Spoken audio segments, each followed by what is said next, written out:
This specifically is a 2005.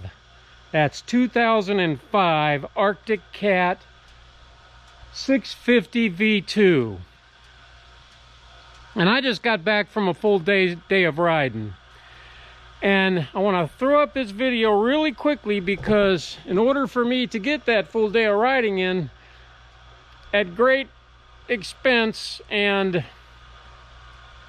anxiety, let's just say. Expense, I don't mean in the way of money or cash. I mean expense in the way of time is money, right? Time is money. So I'm going to throw up a real quick video. I'm not going to duplicate the problem, but I'm going to show you how to fix a specific problem specific to this model and this year, because it seems to me like all of them are different, especially with these Kawasaki 650 motors, like in the regular Kawasaki ATVs, the Brutes, and now the Arctic Cat. So let me show you. Now this is a copy. Oh, everything's blowing away. Hold on.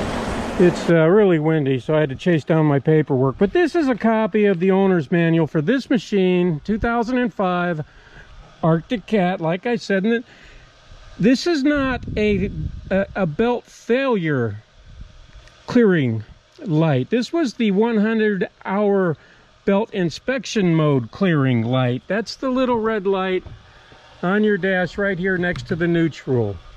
Okay? So that came on steady red, and it stayed steady red. But, you know, it ran okay, you know, so I changed the oil and did the routine maintenance and everything you're supposed to do to it. The light was still on, and you just see it. It's annoying, you know. It wasn't in limp mode like you would expect with a belt failure mode. I think it blinks when it's a belt failure mode that comes on, and that's a completely different procedure for clearing it. But this, I'm going to tell you really quickly, is how to clear the 100-hour belt inspection mode. Now it says in your owner's manual that you need a connector, a connect reset connector, and the part number you can see right there is 486. That's 0486-161. That doesn't come with the machine.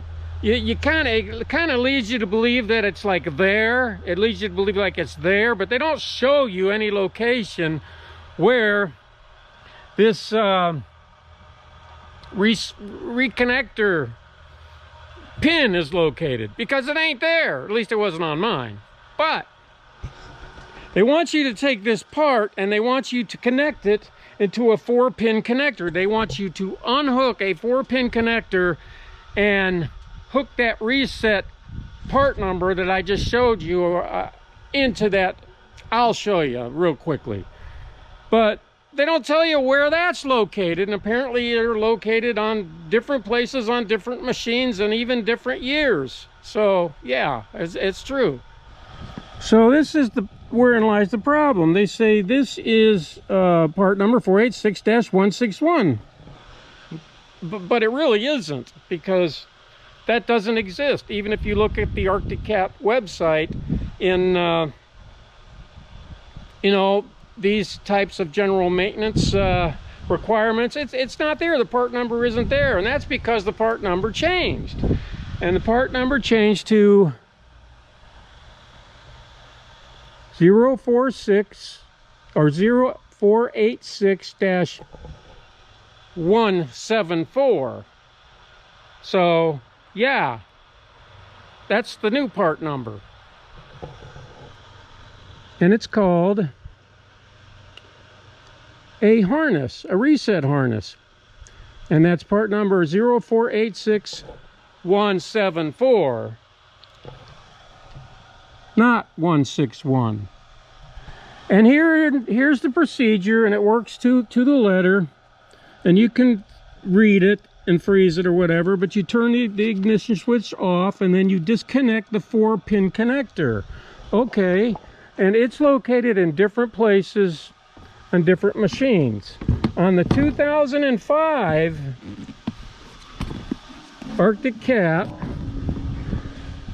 It is located right here. It's the only 4-pin connector under the seat. Right there. Right next to this thingy bob. So, yeah, right there it is. It's underneath the seat. And your battery's under the toolbox. There's your 4-pin connector. You would disconnect that and then plug this in like so. Right there at that location. Then you have to disconnect the belt. Wait. Before you find the other thing you have to disconnect, you turn the key to on position.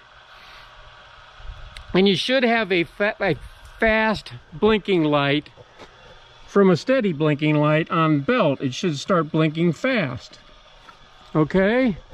Now, you come down here, and there's actually two different... Let me show you. It says you need to disconnect the belt indicator light switch connector. This light should flash slowly. Once you disconnect this that I'm about to show you, the light here will switch from fast to slow. That way you know you have the right one. And that is, there's a gray one here. That's not it.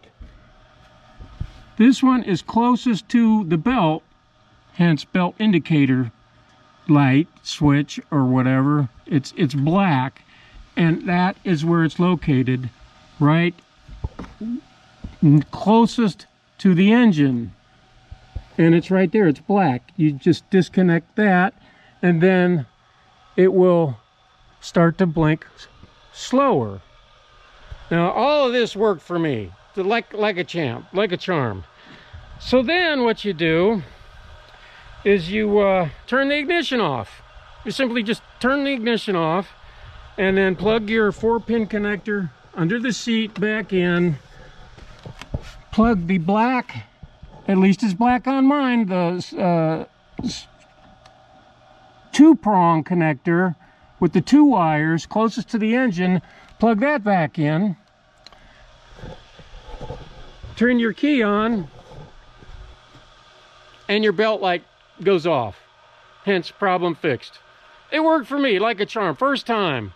And I took 2 days trying to figure this out. Even, I'll be honest with you, my local place here, they didn't even have a clue. So I think they would have figured it out if I'd have took it in, and, you know, I'd, of course, you know, I'd have to pay whatever it is, $100 an hour, 120 bucks an hour, I don't know, whatever it is. You know, this was cheap. This part here used to be 14 bucks, is now $29.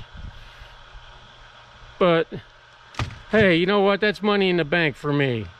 So this light comes on, I guess, after every 100 hours, and that's for an inspection or something like that. But yeah, doesn't matter to me now. Runs like a champ. And I'm back in action. I don't have to worry about there's something terrible going wrong with my machine. So I hope that helps somebody. See y'all later. And away we go. Check this out.